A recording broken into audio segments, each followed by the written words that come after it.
கொண்டாந்து ஒரு கேம்ப் ரசூலா போடுறாங்க தபுக்கு போகிறதுக்கு. அந்த இடத்துல வந்து ரசூலா வந்து ஒரு வர்ற வழியிலேயே தொழுகை வந்து இரவு தொழுகை ஒரு இடத்துல தொழுகிறாங்க. இது பார்த்தீங்கன்னா 7068வது ஹதீஸு. இது வந்து இதில் இருக்குது, முஸ்னத் அஹ்மதில் இருக்குது இந்த ஹதீஸு. அதெல்லாம் புகாரி முஸ்லீமில் கூட நிறைய இடத்துலையும் ஆனால் வாசகம் வந்து கொஞ்சம் முன்ன பின்ன மாறி இருக்குது. இதில் வந்து ஒரு சில விஷயம் இருக்குது. இது வந்து ரசூலா இரவு தொழுகையில் நிற்கிறாங்க. இரவு தொழுகையில் ரசூலா நிற்கிறாங்க. பின்னாடி சஹாபாக்கள் எஸ்காட்டுக்கு நிற்கிறாங்க. ஆக்சுவலாக ஜமாத்து கிடையாது, எஸ்காட்டுக்காக ஜமாத்து போட வேண்டியதாக வருது. ரசூலா யாராவது குத்திட்டாங்கன்னா என்ன பண்ணுறதுன்ட்டு.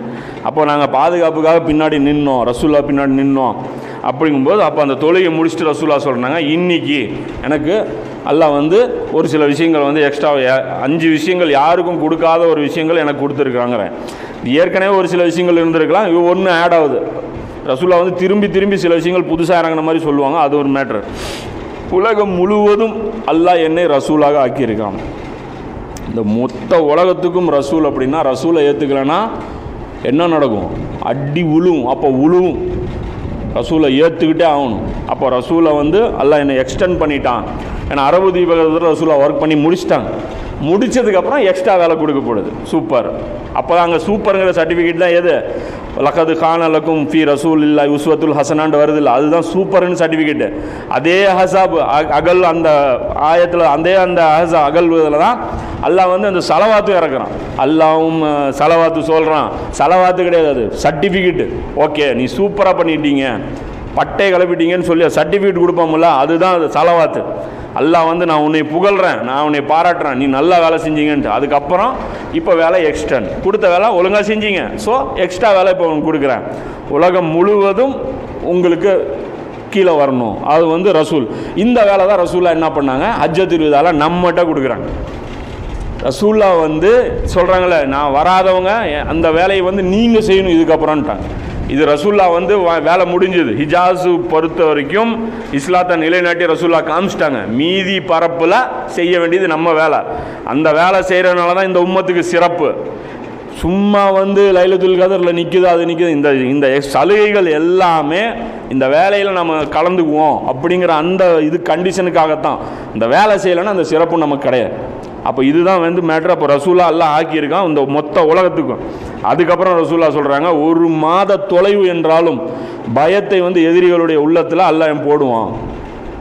அப்போ இதுக்கு முன்னாடி 1 மாத தொலைவு பிரயாணம் ரசூலா போகல தெரியுமா? இதுக்கு முன்னாடி போகல இல்லை. கைபர் 1 நாள் 2 நாள் தான். மதீனாவும் வந்து மக்காவும் ஷார்ட் டிஸ்டன்ஸ் தான். எல்லாமே பக்கம் பக்கம் இருக்கிறது தான் போனாங்க. இப்போ 1 மாதம் அளவுக்கு டிஸ்டன்ஸ் இருந்தாலும் அந்த எதிரிகளுடைய உள்ளத்தில் அல்லாஹ் பயத்தை போடுவான், என்னை பற்றிய பயத்தை போடுவான்.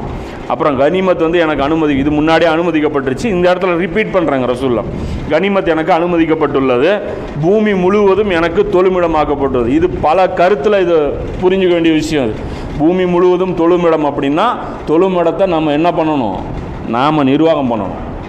பள்ளிவாசல் யார் நிர்வாகம் பண்ணணும்? பூமி தொழுமிடம்னா யார் நிர்வாகம் பண்ணணும்? நாம் நிர்வாகம் பண்ணணும். அப்போ பூமி முழுவதும் நாம் வந்து தொழுமிடமாக எல்லாம் ஆக்கியிருக்கான் அப்படின்னு சொல்கிறாங்க. சொல்லிவிட்டு அதுக்கப்புறம் சொல்கிறேன், மறுமையில் பரிந்துரை பண்ணக்கூடிய அந்த ஆப்ஷனும் அல்லாஹ் வந்து எனக்கு கொடுத்துருக்குறான் அப்படின்னு சொல்லி இதெல்லாம் செஞ்சு, அதாவது நல்ல பேர் வாங்கினது அவங்க யார்? இந்த சஹாபாக்கள். அவங்க சிரமப்பட்டு வாங்கினதுனால இந்த பரிந்துரை வச்சுருக்காங்க. இந்த முட்டாள் பாங்குக்கு பதில் சொல்லிவிட்டு நம்ம என்ன நினச்சிட்டு இருக்கோம், இது போதுமான அளவு நம்ம பரிந்துரைக்கு எலிஜிபிள் ஆகிட்டோம்னு நினைக்கிறோம். இன்னும் இந்த ஆளுனா சுபஹானல்லாஹ் பிஜேனா பரிந்துரையே வேண்டாமா? பரிந்துரையே வேண்டாம், அதையும் தாண்டி நாங்கள் சொர்க்கத்துக்கு போவீங்க. எங்கே போவீங்கிறது தெரியும். அதெல்லாம் வந்து ரொம்ப மோசமான ஒரு விஷயம். இந்த பரிந்துரை வந்து எல்லாம் இதுக்காகத்தான் பரிந்துரை. என்ன பரிந்துரை? இந்த விஷயத்தில் நம்ம பாடுபடும் போது முன்ன பின்ன ஏதோ ஒரு தப்பு நடக்கும்.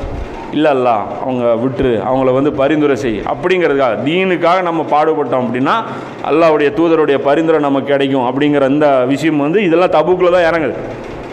இந்த ஹதீஸ் வந்து புகாரில் இருக்குது. எங்கே இறங்குனது அந்த ஹதீஸ் இல்லை. ஆனால் இந்த முஸ்னத் அஹ்மதில் இந்த ஹதீஸ் வந்து எப்போ இறங்கிச்சு, எந்த கட்டத்தில் இறங்கிச்சுங்கிற இந்த டீட்டெயில் வந்து இருக்குது.